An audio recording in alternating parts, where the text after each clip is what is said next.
You're going to say, yes, this is what I wanted my money to park some of my money, or no, this is not what I want to park my money. But I guarantee you that you're going to have enough information that you're not going to have to say, I don't really know. Let me think about it, because you're going to have enough information. So we not going to be sitting down here all the time. We decided that there's certain parts that are going to be talking to you. Then we're going to have a round robin that you're going to have. We're going to break out in 4 groups, and you're going to have a demo of 2 of our product, if you will, the Procial Safe, and you'll understand what that is. The Procial HD, you'll understand what that is. Then you're going to have a conversation with some of the current monetizers and key partners. You know, talk to them why they keep partnering with us, why they're monetizing with us. And the 4th group is going to be with me, any questions about the investment clarification, kind of FAQ. And we're going to round robin that for about 10, 15 minutes, no more than that, in each of the round robin. Okay? So you're going to have a lot of questions. I do ask you to wait until kind of towards the end. There's going to be a question and answering, and some of that is going to be in the round robin, and some of that is when you get to the round robin with me. And we're going to be together this afternoon, this evening. We have a great Texas barbecue, really a very authentic Texas place, and I'm hoping that you feel comfortable enough to approach any one of us with any questions, okay? So with that in mind, let's get started. The first thing I want to talk to you about is, so we hear about Procial. So a lot of people have a hard time pronouncing the word Procial. Okay, or if they have an accent like me, then there's some other pronunciation. And by the way, do not make any comments about my accent. All right, it does insult me. No, if you don't understand something I say, please just that I will take that as a very welcome interruption. Know that you didn't notice, but that let me tell you a little bit about my background. So I was born a poor Puerto Rican child, okay? Well, yes, I am Puerto Rican, and then, yes, we were poor, okay? We were poor in money, but not in where we live. I live in the coast, in a town called Levittown. That sounds very Spanish, Levittown. And it was a beach resort town where a lot of people from the United States, from the mainland, came to retire because it was very inexpensive.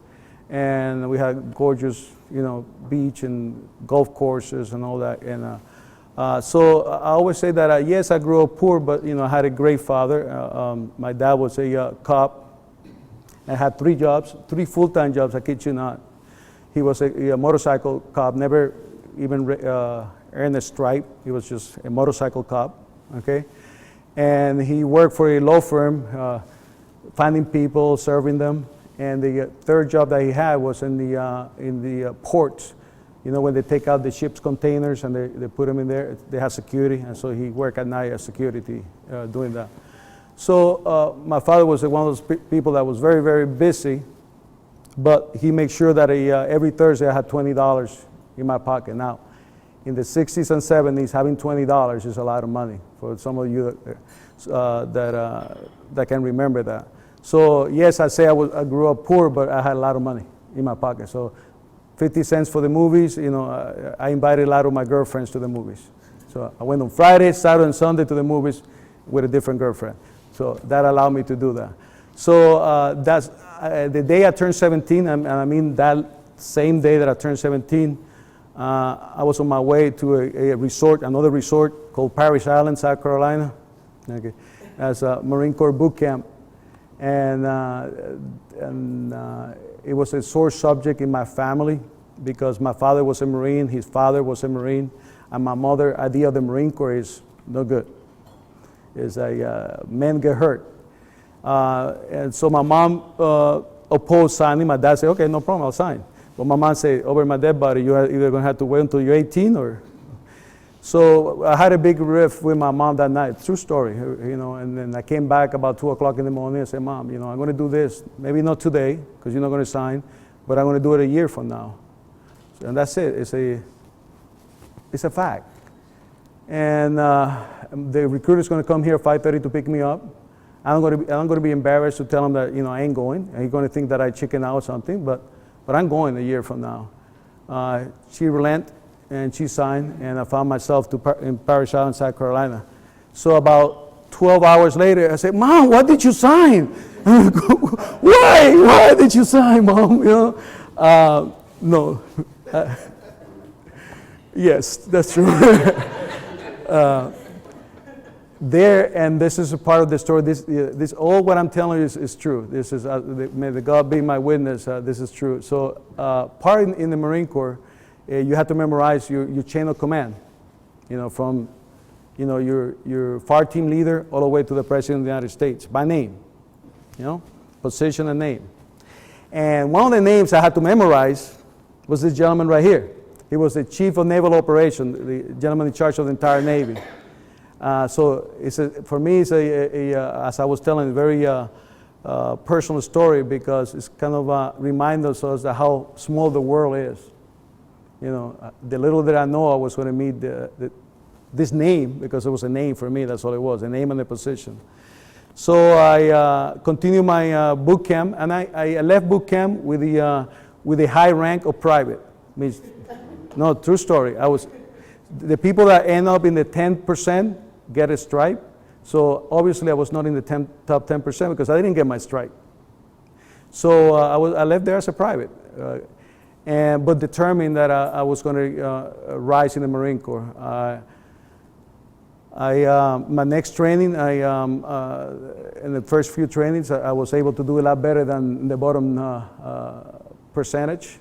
And I applied for something called force reconnaissance, which is a part of the Marine Corps infantry, gathering intelligence, and going ahead of our main forces, or in front of our main forces, and either gathering intelligence or destroying certain targets. That's called force reconnaissance.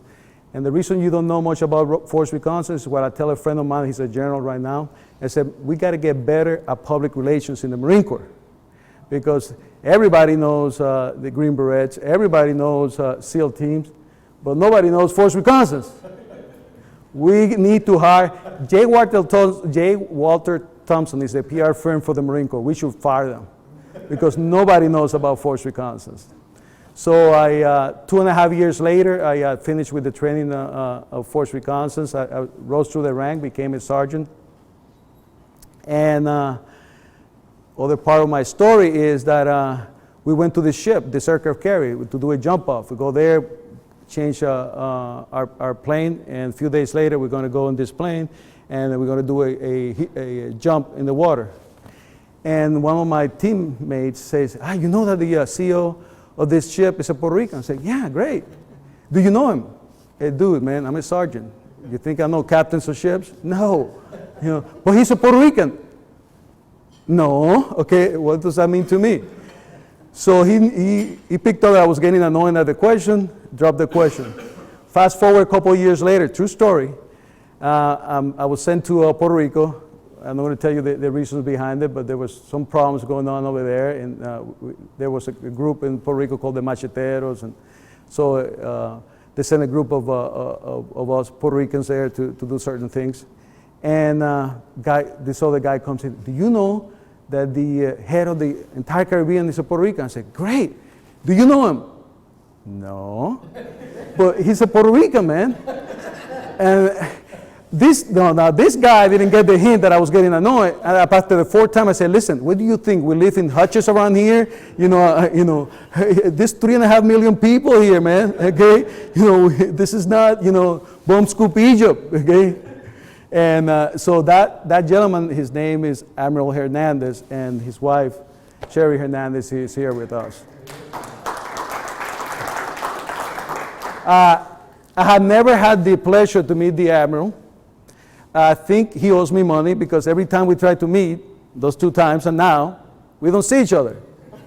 So I'm really looking forward to meet him, like the honor that I had to meet the Admiral Hayward. So I really, please pass. He's really a Puerto Rican. Yes, so am I. Okay, born and raised. So I went through the Marine Corps, and I had a very interesting career. No regrets. I spent almost 15 years. I was lucky enough. The Marine Corps sometimes makes some mistakes, and don't tell that to the Marine Corps. They don't want to hear that. But they selected me to be an officer, and I went to a program to become an officer. And that program, they pay you entire education, and they send you the job is to go to school. It's called MESEP, Marine Corps Enlisted Commissioning and Education Program. So I went to A&M. Quick story about A&M. It's another quick story. So, but this time my family is retiring in Florida. And so I'm going to where? University of Florida, right there in Gainesville. I got my plan. So when you report there, the summer before you start college, they send us to Naval Training Center, San Diego. And this is blue money, meaning this money comes from the Navy. So the Navy hires these PhDs in English and math for 2 months, try to get us up to speed. These are Marines that we could add, okay, we got 5 of this, 3 of that. That's almost 10. So they get us up to speed in 2 months. They're really good PhDs. And you sign, but this time it's too late to apply for a school because this is the summer before, so it's too late. But basically, you getting accepted to the school because the Marine Corps sends a message to the school that you want to go. And look, we got this great Marine, we think so, and don't worry about financial because we're paying for everything. And the school say, okay, bring him over. So you sign the name and sign mine, University of Florida, here I go. About a week before, and this is the days before internet, all that, you have to literally pick up your orders. There's a piece of paper about this thick, a bunch of copies. And I go to pick up my orders. And before that, one of the guys that got selected with me, he was from Texas, from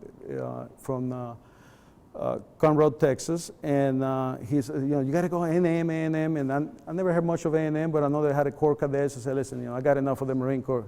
I want to go to college and live the college life, and so no A&M for me. And he said, come on. I was a staff sergeant. He was a sergeant. Come on, staff sergeant, you got to come with me. I said, no, dude, that isn't going to happen. You go ahead. You're a Texan. I'm not. Okay, you go there. So I remember that conversation a few times that I made it clear to him I'm not going to Texas. So I go and pick up my orders, and I go, yeah, I'm going to Florida. I look, true story, I swear. And I read there, Texas A&M. And I go, whoa. So I go back to the admin shop, because the Marine Corps has sent a gunnery sergeant to get all our orders, admin type, administration type. And I say, hey, listen, what kind of, pardon my French, chicken shit shop you running around here?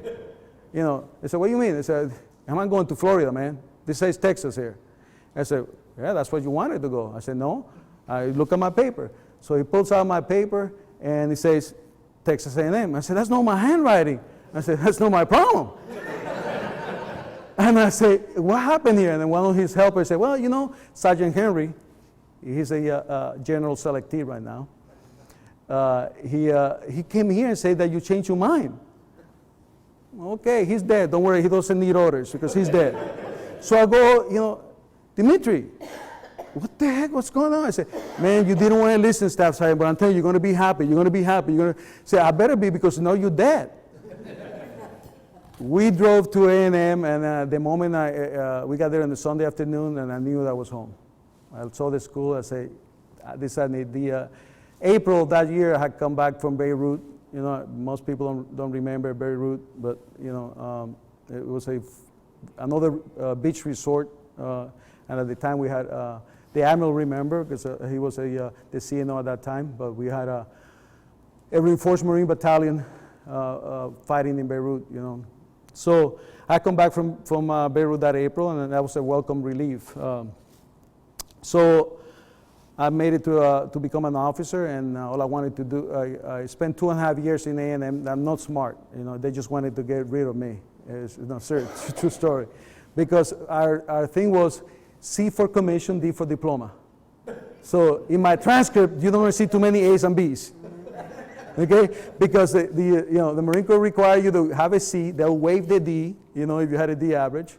So we call it C for commission, D for diploma, And I got back made it back to my unit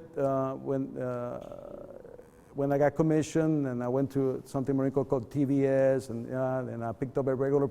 At that time, I was a fully fledged Force Reconnaissance Marine, fully trained, and they had me picked up a line platoon, which was insulting to me. How dare you give me a hard-charging 42-man infantry platoon, And it was one of the best experiences that I had.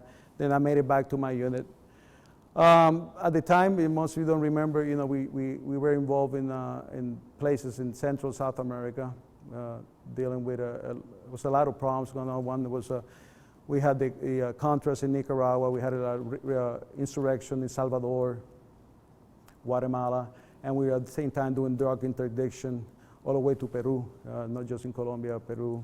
So, long story short, I sick one day, and I'm going to sad you with that story, but one day I zig instead of zagging, and I end up being wounded. That was not the bite, it was a really nice, clean wound. But where I was, took 7 days to get me out. And by the time I made it back into the state, I had an infection that was literally killing me. And vancomycin, for you physicians out there, vancomycin and I are like this. And so I was not able to beat the infection, and actually eventually was the infection that got me, and they tried to save my limb. And so I woke up in the morning one day, and I was missing a little bit of my body, and I said, okay, well, I guess I'm going to have to get a new job. And my boss walked through, and a Navy Cross recipient, those of you, the Medal of Honor, to get a Navy Cross, you really have to get recommended for the Medal of Honor, and then you didn't make the Medal of Honor, so they give you a Navy Cross. So a guy that spent a lot of times, a lot of tours in the Ho Chi Minh Trail, with reconnaissance teams, for months at a time. So he walked in and said, well, Candy, when you going to get off your fat ass? And I said, well, what do you mean, sir? He said, when you going to get to work? I say, well, I don't think I'm going to be doing anything anytime soon. He said, well, there's something you can do, and we're going to figure it out. I ended up spending almost 2 more years in the Marine Corps. Probably one of the best, most fun, almost 2 years, because they assigned me to, at the time we were evaluating a Zodiac boat. It's an inflatable boat. We were evaluating it to make sure that we could use it in any type of terrain, any type of weather, and be able to use it out of any platform. So we had to be sure that we could C-130, CH-43, 56, it doesn't matter the platform. If we were jumping out of the platform, the boat had to be able to do it. So I was named project officer for that, to get it certified for reconnaissance troops. And the joke was that what I really discovered, not that the Zodiac was well qualified to go to combat with us, but we discovered is how you could get a guy with one leg to jump out of a plane. And we figured out all kind of ways. Yeah, and the joke was that every time we say, 30 seconds, I went like this, and my guys come from the side, lift me up by the elbows, and we go out the door. So that's how you get a guy with one leg out of it. So I left there, and I went to, I had to get a real job, and I ended up working, got my mastering, ended up working as a forensic accountant. That's a long story, but I didn't get a job by merit. It was one of the partners was a former Marine that knew somebody who knew somebody, and said, go over there and talk to this guy. So I went to New York, and the guy offered me a job. I said, and I asked him, where's the job? New York. I said, no, thank you. And he wrote how much. I said, no, thank you. It doesn't matter. It doesn't matter what you're going to write in there. I have a family, and this is not a place. I want to raise my family in New York. So I flew back, and a few days later, they called me and said, how about, in the Washington, D.C. area? I said, that sounds a little bit better. And so I been forensic accountant. we started the forensic accounting arm of the firm. The firm was too big, and they were making too much money everywhere else, and this was just an experiment of it. To make the long story short, they're hiring people, and we're in this building, and we didn't even have accounting firms are like in the military. You have ranks, you're all the way to JP, junior partner, partner in charge. We didn't have anything, not even the manager. And they're hiring people, and we're just going from conference room to conference room to conference room, hiding, because every time we're in the conference room, they say, oh, we need this conference room. We had a reserve. So we go, okay, we go and find another conference room. This went on for weeks, and meanwhile, they're hiring people. At the time, I say, well, 20-some of us. And so one day I said, I flew back to New York to the guy that interviewed him. He was kind of, my little mentor there. And I said, I'm sorry, this is not working for me. I'm a grown-up man. My peers are, 23, 24, 25. I'm 10 years older than them. I got to get going through my career. I ain't going nowhere here, so thank you very much. And he was a former Marine officer, and he said, well, and he goes to me, listen, aren't you a Marine officer? I said, well, I was. I said, well, take blank charge. And you could fill out the blank. Take charge. So I flew back. The next day, I came into the, whatever was the conference room, and I started saying, God, this is what we're going to do. And the guy said, who's in charge? I said, I am. I appointed myself, and true story, I appointed myself in charge.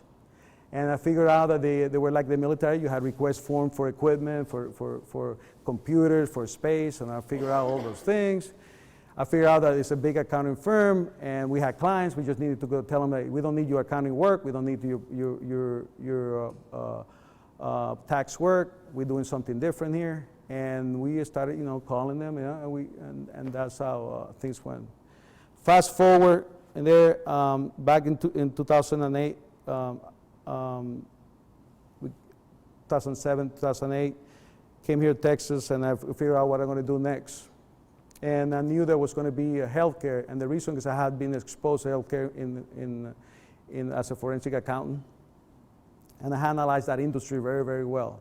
And I know how all the problems that industry had. That industry is always going to be behind in technology.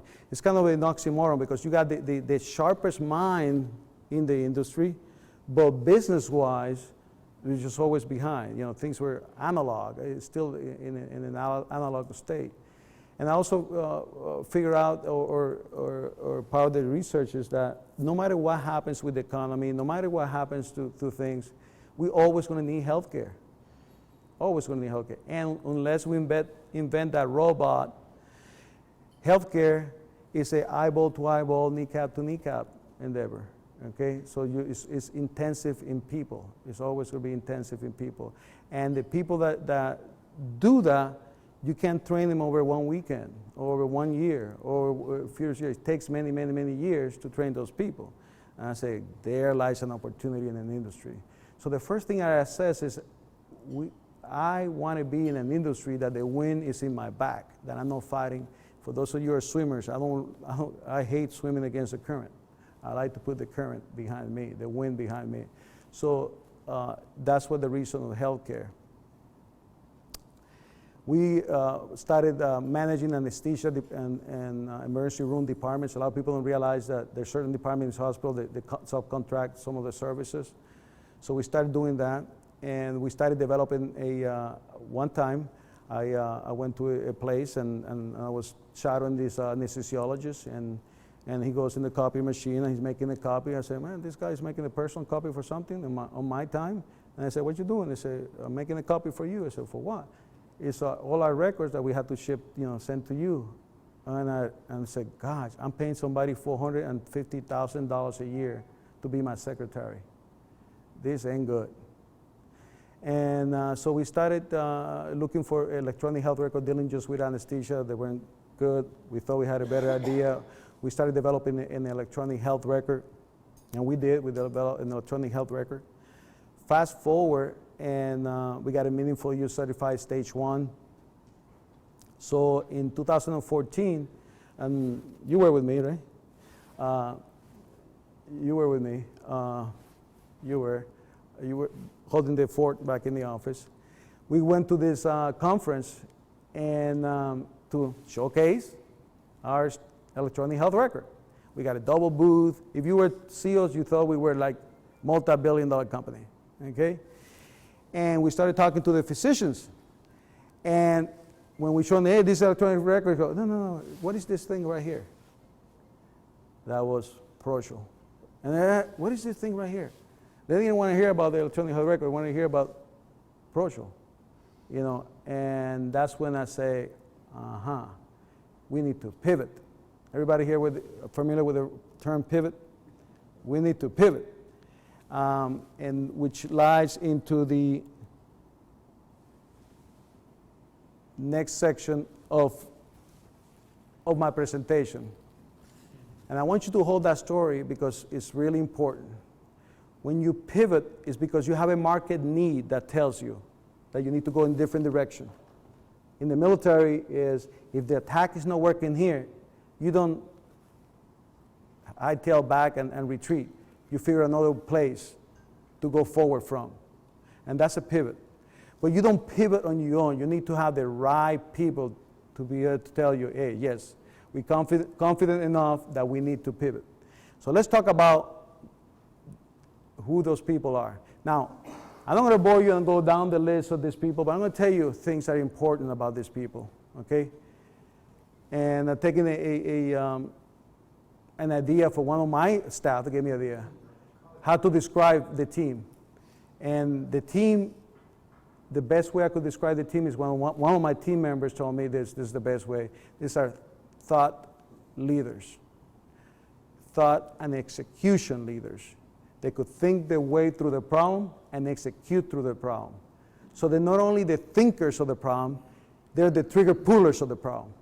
In my old profession, you know, it doesn't matter that you were the platoon commander, the NCOIC or whatever, you're a trigger puller. At the same time, you're conducting the mission.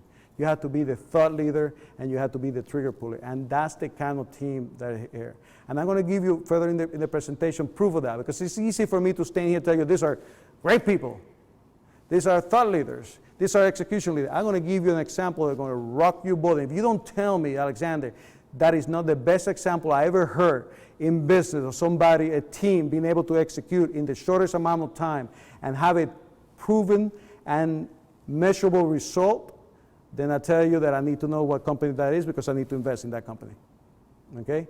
So the highlights I want to tell you about these people is, you know, there are people here that, you know, that have worked in software products with a S in there, successful product. You have people that have been in retail leaders in Fortune 500 company. You have people here, you know, with a master's degree. You got people here holding that understand what it takes to compete, hold, you know, world records in weightlifting. You got people here that I get humbled by them.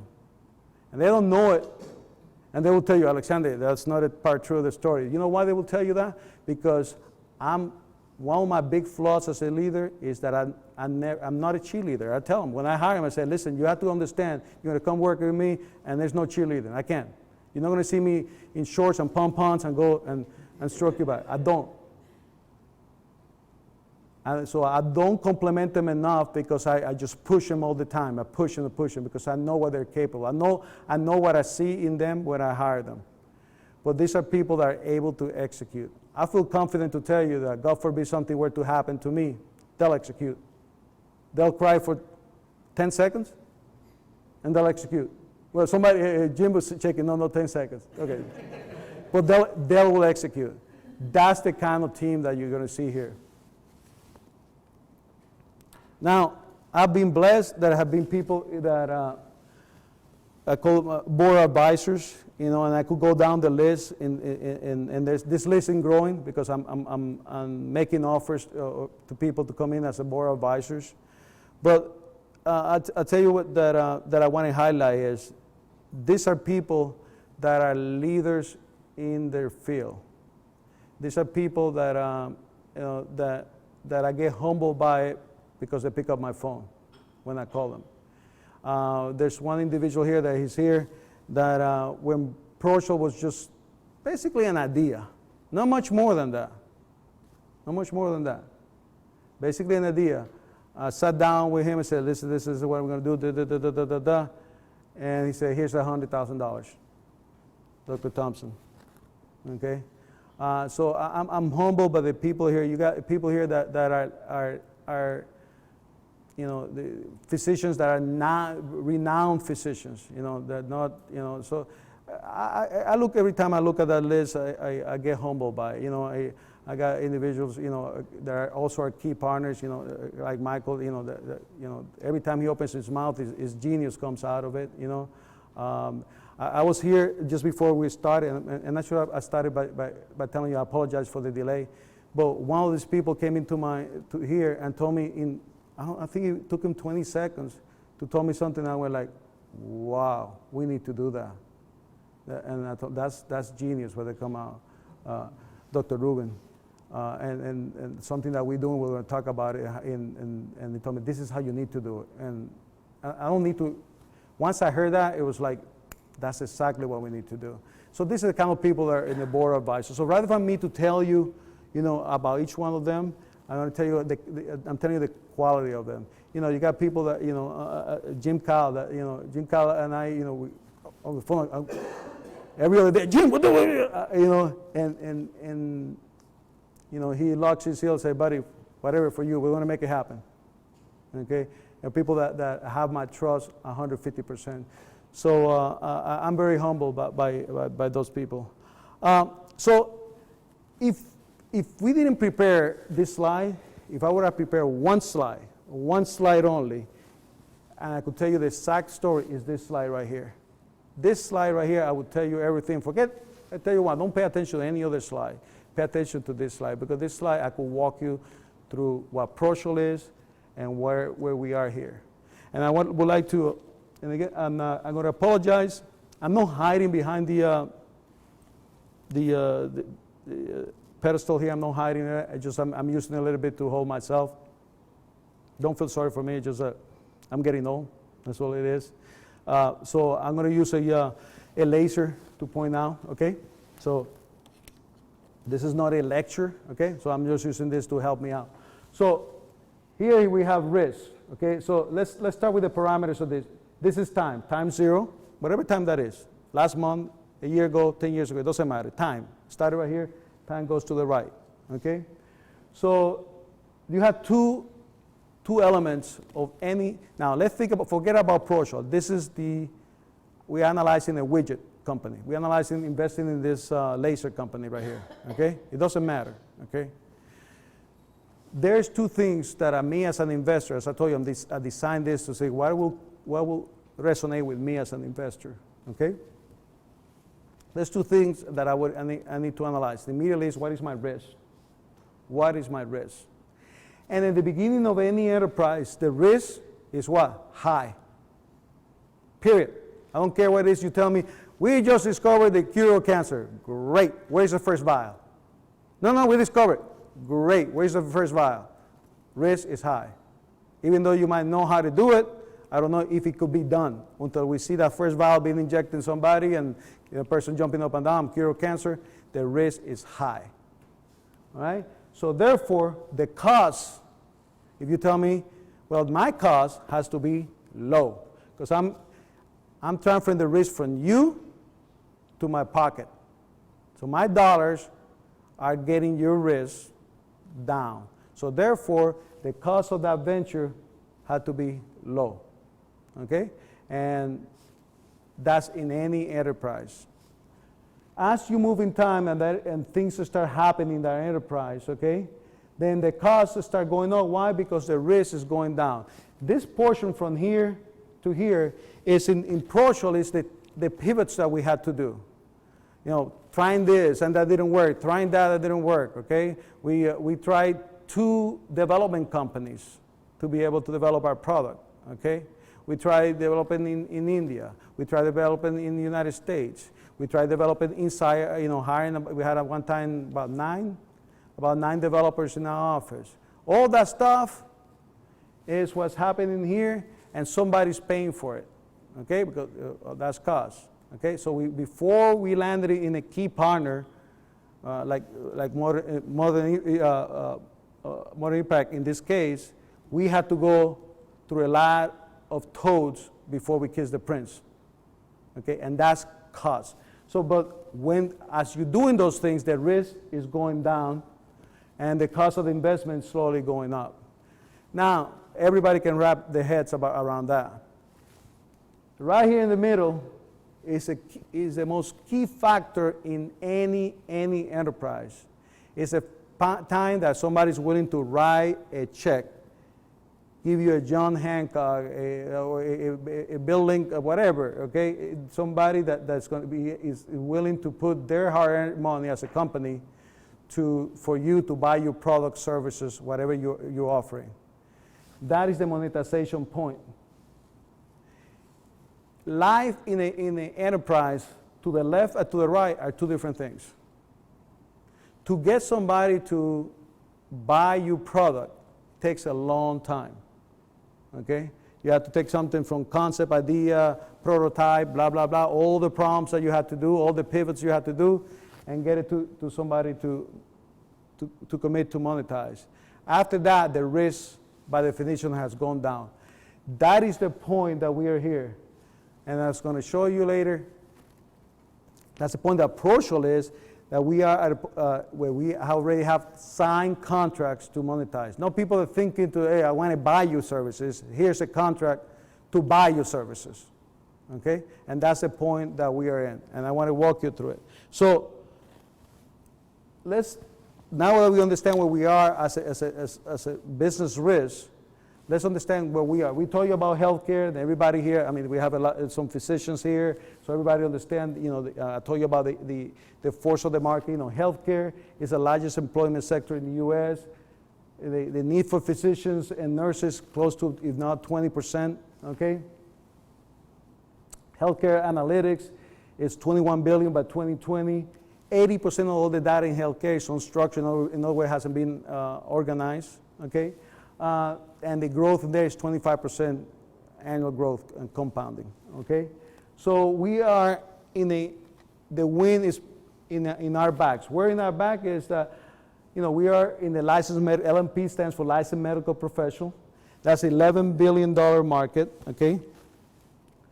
That's inside the healthcare analytics, $21 billion, so forth and so on to $3 trillion healthcare market. No, we're not playing in a $3 trillion healthcare market. That's not what we're saying. What we're saying is that we're playing in a field that if you want to have an impact on a $3 trillion market, the healthcare industry is very peculiar. And I'll tell you a story that illustrates this. And the physicians in this room obviously can relate to the story. I remember a time a few years ago that I was in a meeting with the CEO of this hospital. Now, this is a large hospital, 500 beds, 500 some beds, large hospital. The CEO, she's hot. I mean, she's like known as one of the top CEOs. Having a meeting with her, and here walks this doctor, pounding on the desk, and I didn't have this start, and brother was promised this start, blah blah blah blah blah blah blah blah blah blah blah blah blah. And she stopped my meeting, got the doctor calm down, address her problem, all that, and I realized, this is definitely a different industry. In any other industry, one of your vendors will come in the middle of a meeting with the CEO and pound on the desk and demand for something. That is the day that contract gets thrown out of the door. Only in healthcare. And why is that? Because healthcare is a one-to-one. You can't discharge healthcare without physicians. You can't discharge healthcare without licensed medical professionals. You need nurses, you need doctors, you need licensed medical professionals. So in any in any hospital, doesn't matter how big or small, all the committees, you have doctors in all those committees. They have zero ownership. They're not owners. And even in corporations that are big corporations, the Vanguard, tenants of this world, who sits in the committees? Physicians. So if you want to influence the $3 trillion market, can only be done in this industry by or through the physicians. And that's the market we play. So now, what problem are we solving? So we're in that market. What problem are we solving? In the healthcare market, we have two problems that we're dealing with. That is compliance and organization. In order, and I'm boring the physicians here because they know about this, but for the other people, in order for a physician or a licensed medical professional to practice in the hospital, it's not like if I was a lawyer or an accountant, I pull out my license, hey, I'm ready to see your client because I'm licensed in that state. And that's it. That's all it takes.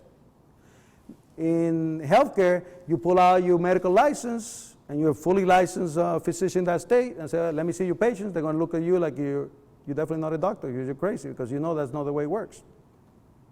You have to go through a very, very vetting process called credentialing or being granted privileges. Is that it takes a lot more than your medical license of that state. It's an triage or a series of documents that have to be verified in order to say, okay, you are allowed, Dr. Smith, to practice in our hospital. And that doesn't happen overnight. And it's based upon all these documents that have expiration dates, they're due at different times, and they have to always be organized. And what makes the whole situation so crazy is that you send all those documents for the insurance company so you could bill them, and when that doctor goes to another hospital across the street, you have to start the whole process again because it's completely different. It's another hospital. Even though it's Aetna here, Aetna there, it's a different hospital, different credentialing process. So that's one part of the problem we're solving, which is the compliance and organization, okay? That's how it affects physicians. We recently had a physician waiting for a month to be credentialed at a facility, and that physician makes $350,000 a year. Divide that by 12, you know how much money that physician lost for about 6 weeks. A lot of money, because he was not able to practice it. It doesn't happen overnight, okay? For the facilities and medical groups, that's the same problem. They had to maintain that. There's a lot of regulatory that is federal, state. There is a series of regulatory compliance that have to be maintained for that facility to say, this is our medical staff, this is the people that are able to practice here. So all that has to be maintained.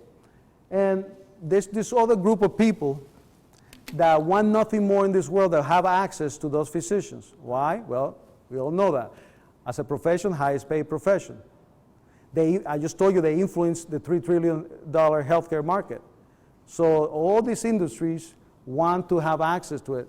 There was a conference that we went to that I was really amazed. We were amazed because it was a big conference.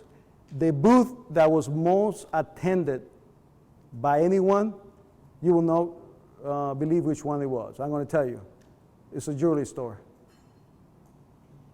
So even jewelry stores and car dealers want to have access to these people. So there is a need for other type of companies to have access to the physicians. So that is the problem. The problem is one of that there's a regulatory burden to get this physician to practice at this facility. This facility had to maintain this, and there's a group of people that want nothing more than to access this physician because that's how you do business in healthcare. So that creates what we call our pain points or avenues of pain. And we have, if you look at our office, there's a drawing there. It's been there for about 2 years, maybe longer, maybe 3 years. And it's basically this drawing right here. There's a compliance problem, there's an organizational problem, there's a finance problem, and there's a communication network, okay? So when this Procial idea came out, we needed to prove the concept. And a lot of people take a look at a Procial and say, well, you're organizing these documents and alert that, but that's not a big thing. No, I agree with you. It's not a big thing. What is big is that without that, everything else doesn't happen. Without having all that data, nothing else happens. We can potentially have almost 1,000 points of data on one physician, where our competitor has about 125. And that data is what allows us to monetize and be able to offer those services to those physicians. So that is what we call the Procial Safe, for which you're going to have a demo on it, okay? Now, finances. Doctors, and licensed medical professionals, like the rest of us, got bills to pay, okay? Anything dealing with their finances is important to them. Now, there's a lot of peculiar things there, is that in healthcare, you have to bill an insurance company, and the insurance company tell you how much it's going to be, and this is the portion that we're responsible, this is the portion that the patient is responsible. We're going to get into that later, but that is a big, big problem in healthcare. Really huge, talking about hundreds of billions of dollars a year problem. So that is what we call we addressing that pain. How we started addressing that pain is having a format where these physicians can go and get jobs, because physicians, like everybody else, they change jobs. As a matter of fact, the average physician in a facility is about 2 years. Some physicians spend a lifetime in one place, but the vast majorities don't. So getting them to look and find those opportunities is a way to help them with the finances. The other way is that we have solutions for them to have what is called honoraria. I mean, there are plenty of companies, from law firms to pharma, that say, okay, we need this 10-question answer, we need 1,000 doctors, and we're willing to pay $300 per doctor to each doctor to answer these questions. Okay, doctors like to refer that as their fishing money. So that's how we address the finances. But more importantly, we have something that this is a holding name. It's not going to be the end name, but we call it the patient responsibility solution, and we're going to be addressing that we have. So that's how we address the finances problem. And lastly is communication network. Doctors are trained to communicate with each other and and consult with each other. Doctors are specialists in one area, and when they see a patient, that patient might be affected by another area, and they consult with each other. The ability to communicate is core to the need of the physician to practice medicine. We, as Procial, started with these two, particularly Procial Safe. Why? Because this area right here, communication network, was addressed by one of our competitors, which we're going to talk about, and they do a really good job. Until we could find a way to address that need, we say, well, we're not going to address that need. We're going to let the competitor address that need, and we're going to concentrate our forces in what we can address. And I'm going to walk you through it. So what this thing that we have create this environment where you have the licensed medical professional, you have the facilities and medical groups that they work for, okay, the influencers, and then you have all these data payers, could be anybody, okay, that wants contact data and the like with this physician. That environment is what we have put together. So we have the ability to have that environment to have something for the physician to manage a career through the documents, okay? Help all those groups that work for them because they have the same compliance needs, and be able to connect them to these data payers. So we have that with the Procial Safe, Procial Careers, as I told you, Procial HD, and now I was going to tell you about Procial HD. I told you that we in the network type of problem, communication problem of physicians, we decided not to address it because we have a competitor that's called Doximity, and that's the essence of what they do, Doximity. What we decided to do, instead of fighting Doximity, we said we're going to join. So we back in 2014, they put a call for key partners to have a limited API connection, and we apply, and they accepted us to be able to have an API with them. What that allows is the doctors that have an account in Doximity to be able to log in immediately with us because they have been verified. Now, I'm throwing a lot of stuff at you, but this is the important thing, 2 points that I want you to get. Is doximity is about communication among physicians. That is a recognized problem that it needs to be addressed. How we address it is what I'm about to tell you. And remember I told you that I'm going to tell you a story and prove to you how the team is able to execute fast. It's easy for me to say, but I'm going to give you a proof point. It took us, that team, from hearing that this technology was out there, whatever that technology is, and we're going to show you that technology, to negotiating, purchasing, and finding somebody, a monetizer to pay, to go and pay, willing to pay for that, rebranding it, ready to go, all of 6 weeks. That's called execution. When we heard about the technology that was out there with a product that is you're able to have a direct communication, a live communication, and we're going to show, I don't want to steal that thunder, so I want to wait for you to see the product itself. But when we heard about this product, we knew that this is the key changer that we need in communication. This would allow the physician to communicate immediately. This allow a place to have the continued medical educations in there. This is a place that we knew that is key for us to compete in the network or communication problem or sphere. When we heard about that, to the moment we were ready to roll that product, was 6 weeks. That's warp speed in anything. And the reason is, what I want you to understand is that team that I told you about, those key partners that I told you about, and our mentality in the company, which is 3 words in the company that we live by, is execute, execute, execute, period. If you're not moving, if you're not executing in the company, and you start giving excuses, we call it you're speaking what? Swahili. You come to me and say, oh, we got this problem. I just look at you and say, well, I speak Spanish, broken English, but I don't speak Swahili. You got to deliver those apples. That's what we call it. I got my own problems. You got yours. Yours is that you got to deliver those apples. And that's the mentality of a company. But the mentality is one thing, and you don't have the people capable of delivering that, and that's the kind of team. Having those key partners that when we call and say, listen, this is what we got to go, we got to do this, and that key partner is willing to step up and execute it in that amount of time. And that is important to you as an investor or potential investor to know that your money is not going to sit there making mistakes or idling or, what we're going to do next, what we're going to do this, No, we are executing all the time.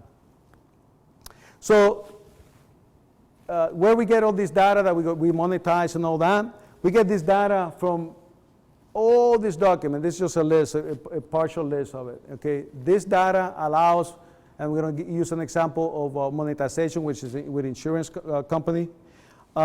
This data allows to have the information that we need to offer services to the physician, to the licensed medical professional, not just the physician, nurses, whatever. Okay.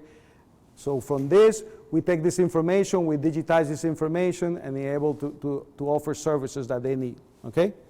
The blue ones on there? We don't want to call some of them more important than the others. Okay?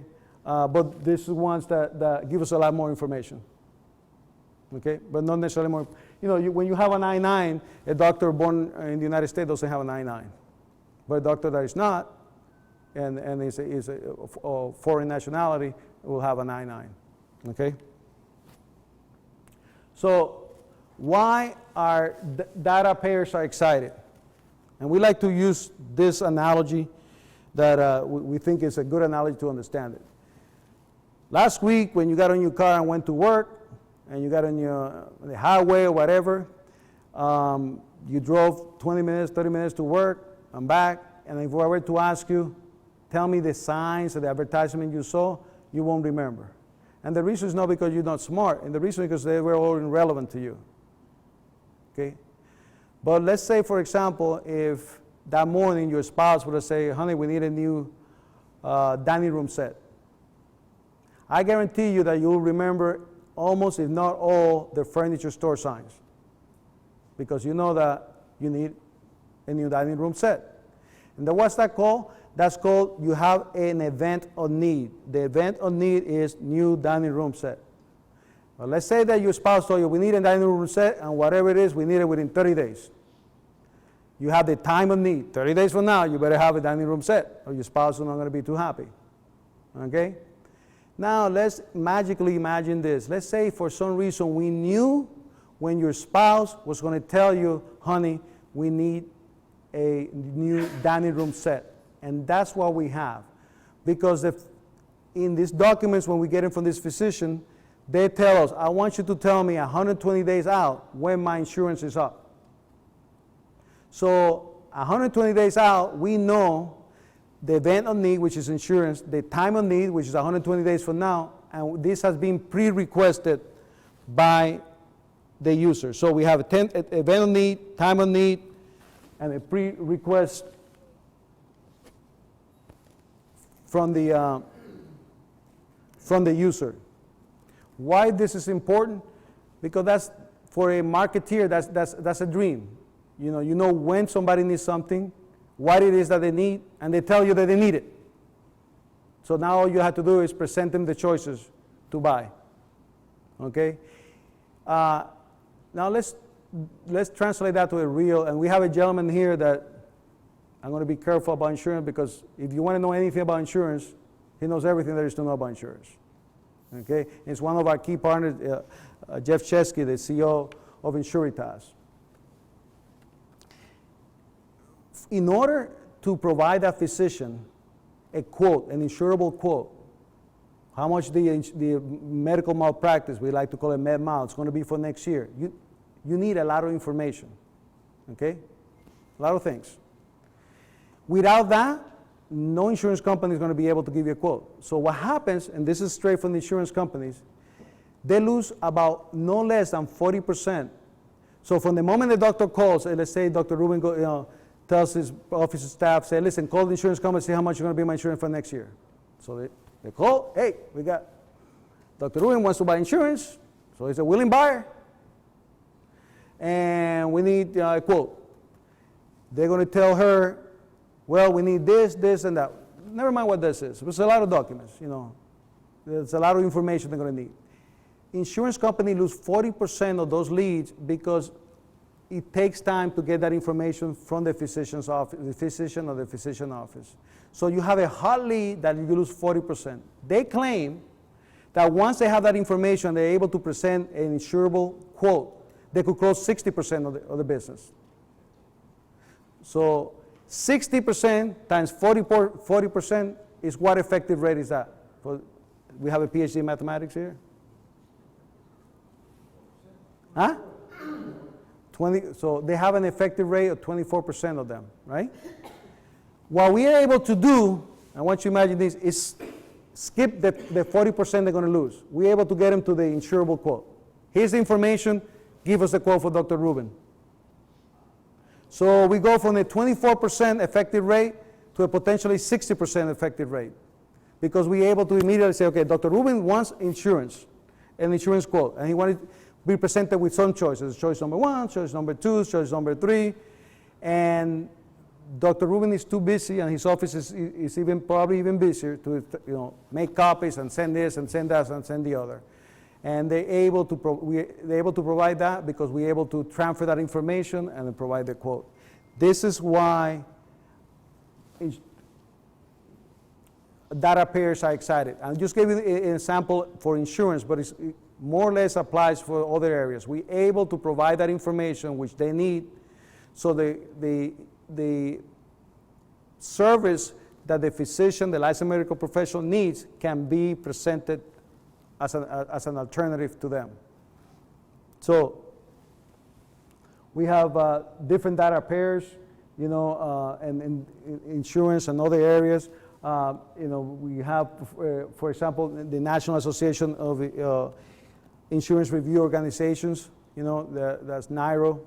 and that is an association for independent review organization that review a case, third-party independent review. And this is a great opportunity for me to tell you, why Procial came about. Because I had a question just before. I said, well, tell me why Procial came about. I said, I'll share it, but it's embarrassing. And I'm going to tell you the story how Procial came about. It came about because one time we realized, well, we have an anesthesiologist doing cardiac cases for 10 days without a license. The license had expired. Okay? And that's very embarrassing. After I recouped from the embarrassment, I immediately went into crisis mode. Got all the cases, got it, get them reviewed, make sure everything was fine, contact the lawyer, blah, blah, blah, blah, blah, blah. Then I started contacting all the CEOs of other companies, and they told me, buddy, that happened to me 10 times before. Then I started seeing that one of the top reasons that physicians get dinged on their license is regulatory compliance. That's how Procial came about, because there's a lot of documents that a physician have to maintain. Obviously, this one is the most critical one, which is the license, but it's not unusual. We did an implementation in a 50-some urology group here in Texas, and to quote exactly, it was like 3 of them, the license expired, 10 or 15 of them had something DA or something expire. So it's not an unusual problem. So that's how Procial came about. So NARO is that association that uses it for those services. Workman Comp in the States use it. So they need physicians, independent physicians, to review the cases. We offer them the ability to get the physician through us to our database. The physicians earn extra money, and NARO members get they can perform without the physicians. So we find different ways to advertise to different partners in there. Okay. So timeline on Procial. We put out in January 2015 our minimum MVP stand for minimal viable product. That's when we proved the safe. We start getting the first monetization contract.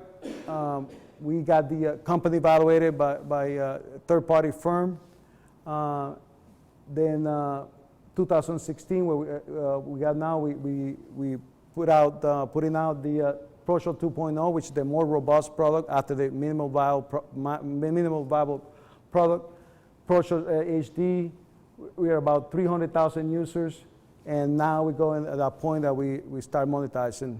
Okay, now in around the September timeframe that we're getting those contracts, start monetizing on the contract. We have the 2.0 to be able to start monetizing those contracts. That's where we are. Where we're going in the future is launching Procial Careers, its ability for doctors to look for jobs and the like, and make sure that we have a true mobile responsive, so it's device agnostic, whether the doctor has an Apple or a Android phone.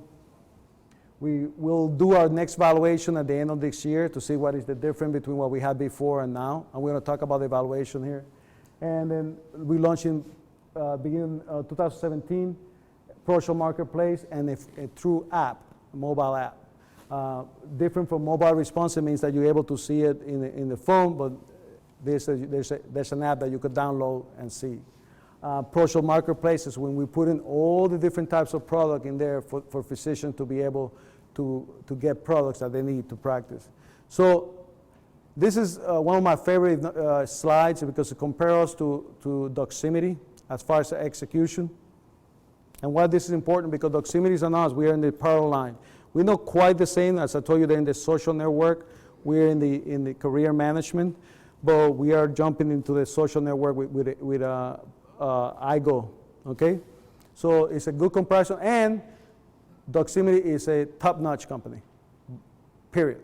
There's nothing to be added to that. It's a company that has been able to execute. The idea of Procial came back in 2008, and another mistake that I made, remember I told you that we were doing the electronic health record, so we're doing electronic health record, trying to develop the Procial, and that costs a lot of money, by the way, because you guys need to know this information.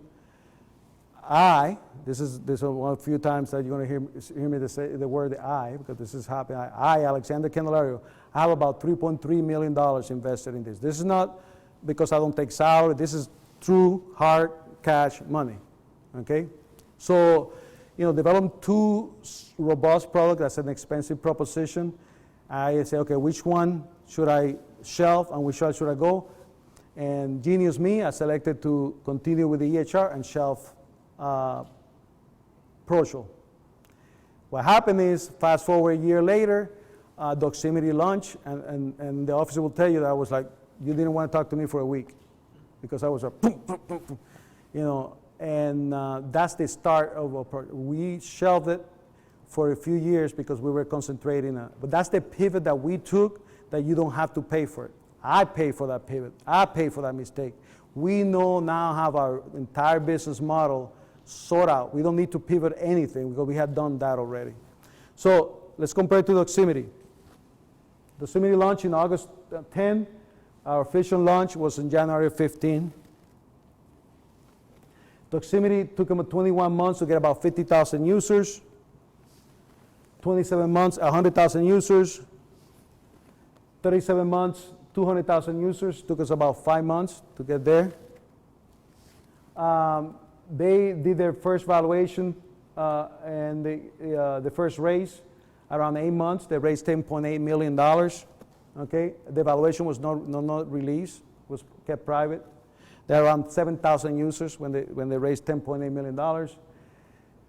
At the 25-month mark, they had 70,000 users. They raised another $17 million, and the valuation they released was an $80 million valuation.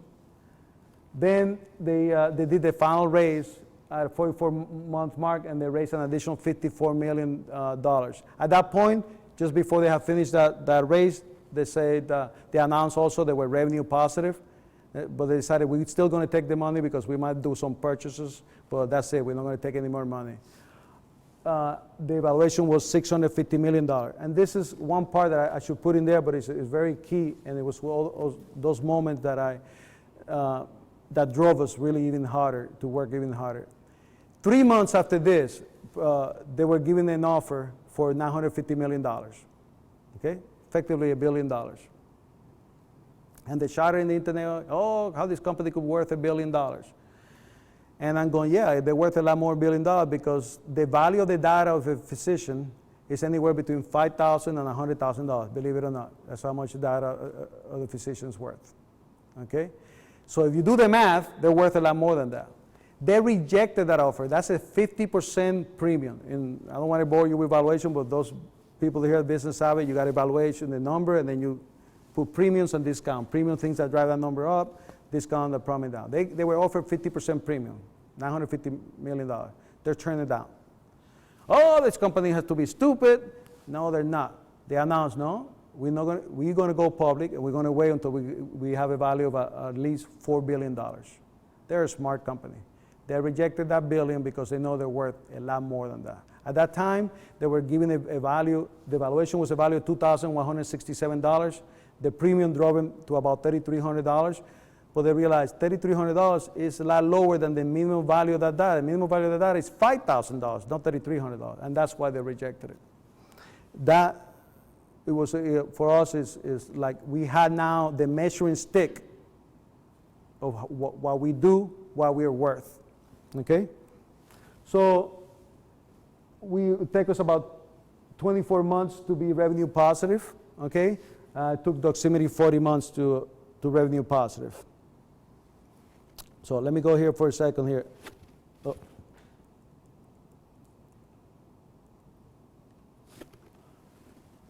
We like to compare that performance because we're comparing ourselves with somebody that executed beautifully.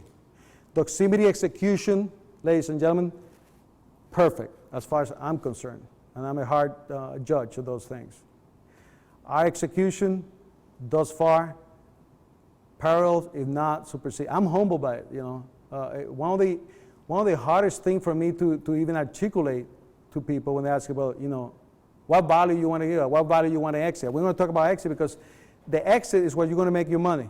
And you want to know, okay, Alexander, what is the exit here? We're going to talk about that. It took me a while just to really articulate that.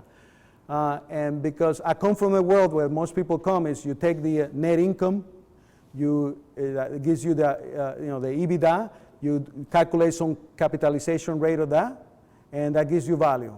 And the premium and discount, that's your value. The world changed like 10 years ago. This is about data. And when you go to Doximity website, you go to our website, it tells you the same thing. We're a data company. This is about data. Data on something that is very, very valuable. Okay? And why Doximity has a value of, now they probably have a value, a calculated value about $2.5, maybe $3 billion. Why they have that value? It's not because the capitalization of the EBITDA. It's because the value of their data. Okay? So that is something that drives us because we know we have now what the market set as the measuring stick of how we should be valued. Okay? So now let's talk all that I've been telling you, great, but there are risks here. Like anything in life, is risk. And let me tell you what the risks we have. Out of this list, I'm going to tell you and then my staff will tell you, we just put the other two because they're there. They're inconsequential to me because I know exactly what we're doing about it. There's one risk that always keeps me up at night. It's security. Period. We have a solution for that. We're going to tell you about it. We have a solution for it. But security is really we're not Target. Target can recover from, whatever many millions account that they were hacked into it. We don't have the branding of Target.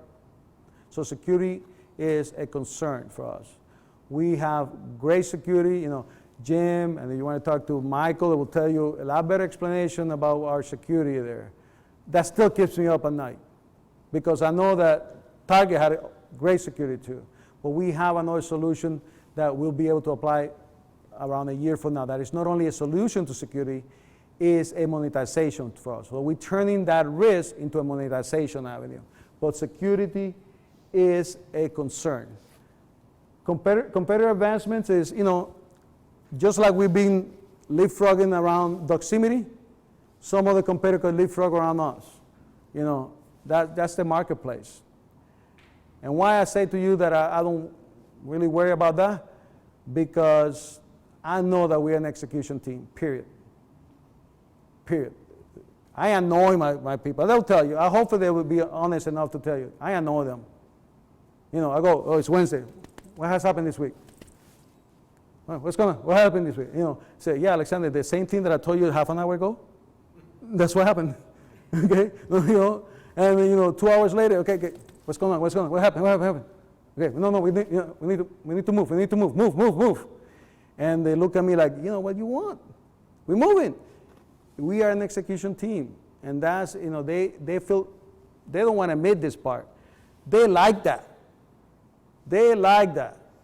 Come on, guys, nod your head yes and no. Oh, they're going like this, what they do. They like that, okay? We are an execution team, period. We don't rest on last week or last day or last hour, laurels. Randy was there and present me, hey, we got so-and-so, we got a contract here. I look at him, great. Who else are you talking to? And he goes, we got a contract here. I say, yeah, good. Who else are we talking to? That's what I want to know. We got the contract, it's signed, great, good job. Now, what else? What else is in the pipeline? That's why I don't worry about execution, because I'll tell you something, and I gave you the example. And I say this humbly, but I say that I could look you in the eyes. You're not going to find a team that can execute in the speed that we do, period. Deceleration of action is the opposite of that. It's just getting complacent, I come from a world, we're all victims of our old past, right?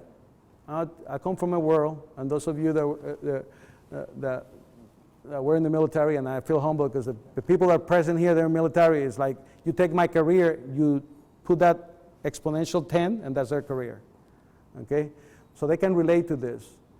But I come from a world that small team, we leverage ourselves, and we make the enemy think either they don't know we exist, we go in, we out, and they never know we were there.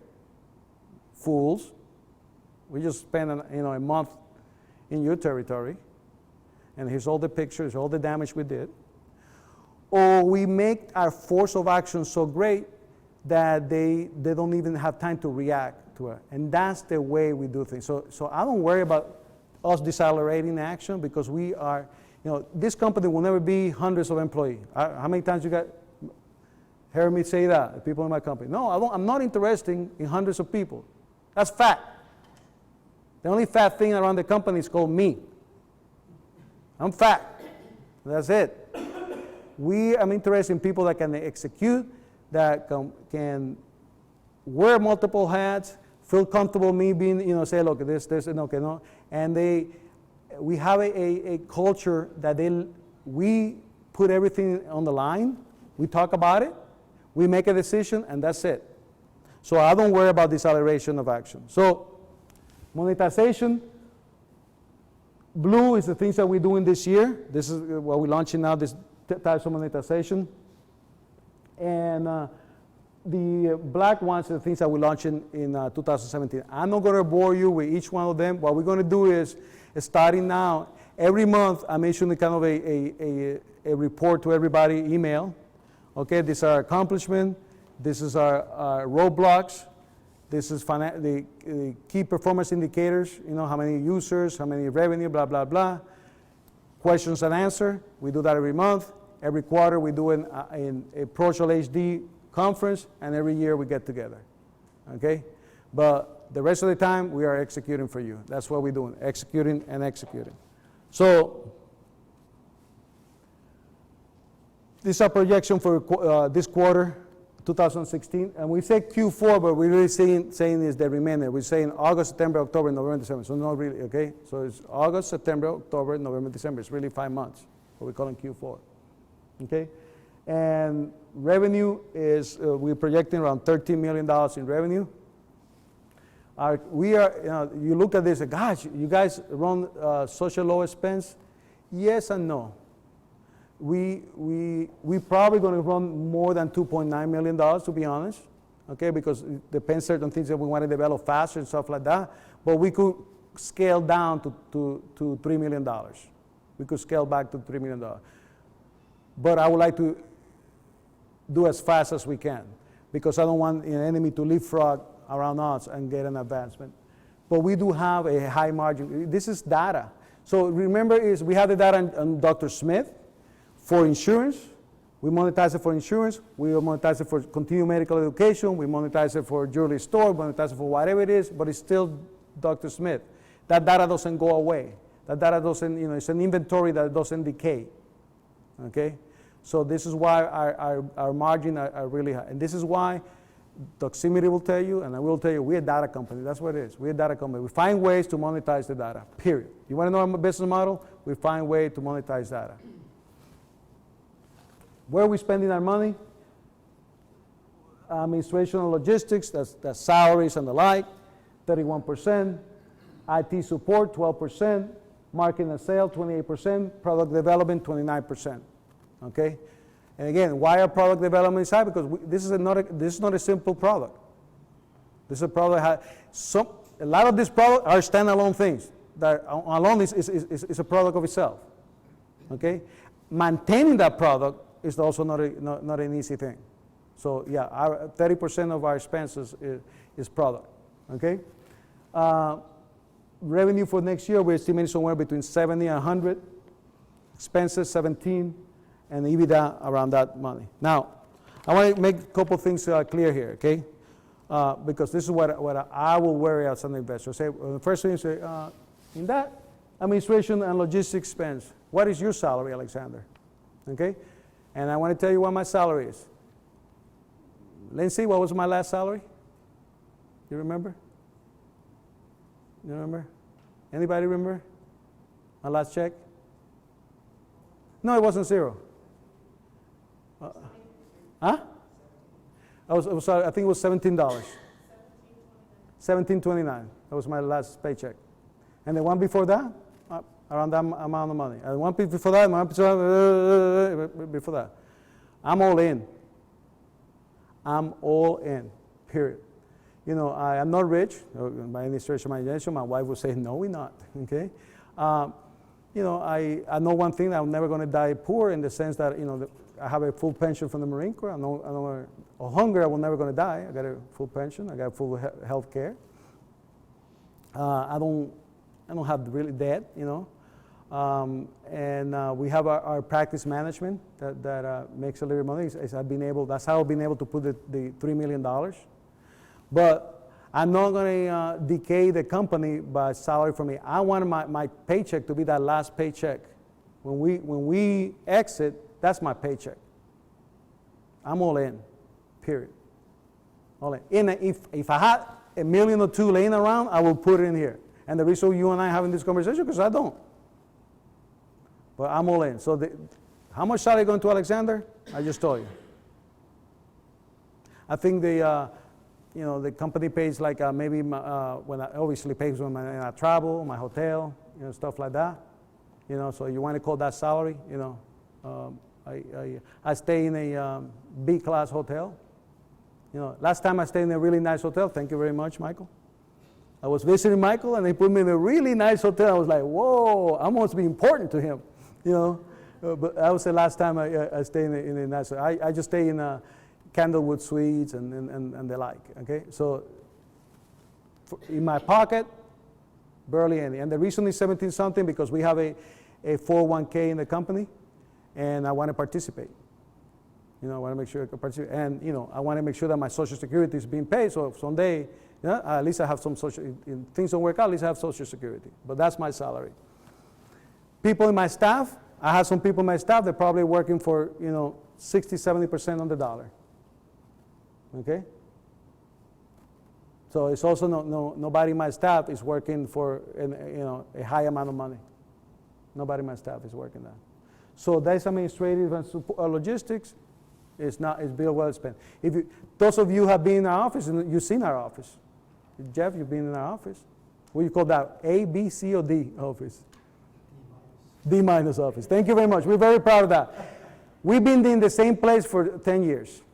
Okay? And we're about to move because we need a space, and we need to get closer to Austin because that's where the talent is. Right now, one of the problems we have, I'll be honest with you, is attracting talent. People don't want to drive all the way to San Marcos. They want to, all that generation want to be in Austin, where the action is. So we got to get to Austin. Okay? So people tell you we spend very, very wisely in the company. We don't waste money. We like to say we have done so much with so little that we're capable to do everything without nothing. And that's where Doximity raised $81 million. We're doing that in a fraction of that. We'll do that with about $6 million. Okay, and that's the mentality, and it's important for me to tell you because as I told you, I designed this presentation for me as an investor. I said, if I invest, this is what I want to hear. And by the way, whether you want to believe this, and may God be my witness, I didn't practice. I'm having a conversation with you, and I figure if I'm leading this organization, I don't know what are we doing? What do I need to practice about? What's there to practice? I'm having a conversation with people, that I'm looking eyeball to eyeball. And so this is, whatever you want to know, I will tell you. So this money is going to perform, period. We just recently purchased a technology. It's going towards, that purchase of that technology and the improvement of that technology. We're looking at purchasing another technology. Okay, and it's going to purchase that other technology. That the money goes to performance. It's not making my staff fat. Okay, and my staff is committed. And I'll tell them, look, hey, buddy, I'm not going to argue that you're worth X, but I'm going to pay you X minus something. And I had that conversation with a lot of my staff. They know this is what I'm going to pay you.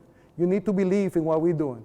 But what I tell you is, when we exit, your chair is going to be life-changing. But you got it. This is a team. You got to cross the finish line to my left or to my right. You cross it, we all going to be happy.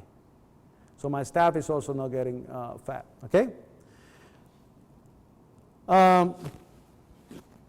What is our valuation goal? Because this is what you want to know. Okay. So you come in at X value. Where is my valuation goal? Okay. So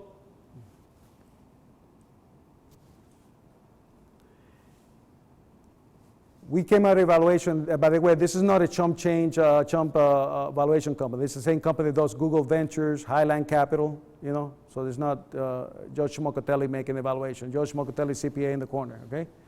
All right. We came to an evaluation of $100 million, $100.5 million, okay? If you were to invest at our current valuation, the investment valuation, which is $50 million, and we exit at 100, which we ain't, because I'm not interested in exiting at 100, then you have a 2x. You want to know what valuation we're going there? And this is it might scare you, but that's what my team is committed to, that I'm committing my last blood of it. We're going for $1 billion valuation. I'm not interested in, you know, I'll work until I can't work no more. I'll put the last drop of me until I can no more, until we either make it or not. That's my philosophy. That's the one thing I learned as a Marine. Okay? I either do or I die trying. There's no in between. No in between. So that's what we're going after, and that's what we're going after. I know what valuation we're going to get more or less this year. I don't want to release that, but I know that the valuation, the next valuation in December is going to be. Why? Because we have all these monetization contracts, and we are, you know, let's say we're going for $13 million in revenue. Let's say we achieve 8. I know what our evaluation is going to be. The data and the evaluation is going to be, because I know the formula already. They showed me the formula. So okay, good. Now I got my roadmap. What I need to do. So we're going for $1 billion. If we go for $1 billion, that means your return is a 20x investment. Okay, all right? So is this going to happen? Well, ask me when it does or when it doesn't. And I'm going to share something very personal to you. And please, whatever you do is not a sympathy that I want from you. What I want for you to understand how committed we are. Okay? I barely can stand here, and because I have an infection. My staff will tell you that hasn't slowed us down. It doesn't slow us down. We execute, we execute, we execute. So if something has to happen, it happens. If I had to go to the doctor, I go to the emergency room after hours. I go to the emergency room in the weekends. My pace will never, ever subside. And the reason is I tell everybody in the office, I don't care when it was my money, you know, yeah, I'm a big grown old man. I invested $3 million. It didn't work out. Big deal. I got my pension from the Marine Corps. I'm not going to starve. But I take very seriously when it's somebody else's money. Because at the end of the day, I'm going to look at you in the eye one way. I'm going to look in the eye and you're going to be having a big smile on your face, or you're going to be having a frown on your face. And I don't like to disappoint people. You know, all my life I perform. So, and that is the mentality that we have in the company. I want you guys to understand that. It's a mentality that I demand from my staff, and that's the mentality. They either feel comfortable, or like I tell them, listen, I'm sorry. You're a great person, but here we do about performance. So we are about executing, and I want you to understand, period. So will this happen or not? I don't know. But I know that we have this business model that nobody's even close to coming to touching. We have this data that nobody is going to touch it. We engage in our users. We engage in our monetizers. And all this is falling currently. And we have the solution. We got great key partners. Okay? And we're able to solve our problems with our key partners. We're able to move forward. And that only leads to one thing. It's called results. And I don't know if it's going to be $1 billion or something short of $1 billion, or who knows more than that. But I know that the reason I'm all in is because I'm not a fool. I'm about to be 56 years old. I know I don't look it. Okay? And I know that this is my last ride in the train. I know this is my last ride in the train. And that's why I'm all in. I'm all in. And this is why my staff, I drive my staff crazy. They'll tell you, please talk to them. And I'm asking my staff to be honest. They'll tell you, they get mad at me. They get mad. It doesn't last much. I try to make a joke about it, you know, and they go, okay, you know, whatever. Okay. But yes, because we take what we do so seriously, because it is where we are putting our decks. My staff, the staff I told you that are taking 70 cents of the staff that takes 70 cents of the dollar, is because they want to make something at the exit is a lot more than 100%. They're not doing it because they want to make 100%. Like, what kind of investment is that? They put 70, they sacrifice their salary for a while and then make no, because they're going to time that many times over. Okay? So this is the reason, and this is how we perform. So if it's going to happen or not, I don't know. But I'm going to tell you that there's no team, there's no business model that's better than this one. There's no execution. There's no point. We are, we're monetizing. We got the people that sign contract, given to have give us checks. So we like to predict our percentage success. And I'm going to tell you what it is, what we predict, but it's very nicely. We judge ourselves every week, every 2 weeks, what is our percentage of success? What has happened, where are we? And that percentage is pretty high. So, in summary, rather than going down the list, you could read this. In summary is that I'm going to tell you is that what we like to say, the difficult we do right away, the impossible might take us a few days. I wish you see certain times that when we go kind of a semi-crisis mode in the company, we're trying to solve a problem, and we go all hands on deck, and we work, and you see that. I am humble when those things happen. I am humble. I know that I piss a lot of my staff when that happens, but I'm hoping that they see, gosh, yeah, we can perform. I could do that. And that's the kind of team we have. That's the kind of model that we have, and we have those key partners that help us push us through that. What we need now is that grease, which is called the money, to make sure that we do the things that we need to do for the next few months. And that's the money that we are raising right now. Okay, with that in mind, what I would like to do is break us in 4 groups. It doesn't matter because we're going to do a round robin, okay? And we're going to entertain all those questions as it relates to those topics. Is that a good plan? Yes. Okay. So we're going to close this right here because I think one group is going to be here. Well, we decided the one group? 2, I'm going to have you outside the door. Okay. For anybody who wants to talk to Alexander, and then monetization, key partners are going to be talking back over here in the back right corner. Okay. So it doesn't matter what group, just break us. And let's go to the bathroom, okay? So, real quick, just so you understand what that means. Sean will be doing the demo of the Procial stage to like we get the ready application and things with it today. Sean is just roll wake up and get over there. And we'll be doing a demo of Procial HD here. So you can go back and forth and ask questions and see whatever you want. That was, Did you enjoy yourself? well, I hope we pass all the information because I didn't check. I didn't check it. Hey, Jim, was I slow enough? Any slower, that won't be called a Puerto Rican, okay? If I go any slower, I can be called a Puerto Rican. Hear yourself. Huh? Okay. Hear yourself. Okay. And it's good you talked a lot about your background, too. Not many people know about it. I'm glad you took time to explain that. But it's too bad, like the groups we're having right now, the groups can't be shown on I go right now, like Carl's watching right now. Is he cut off? Oh, thanks. Is he cut off from the program? He can't watch any of these presentations, right? Let me take this off. Hey, hey, Carlos. Hey, take off the mic.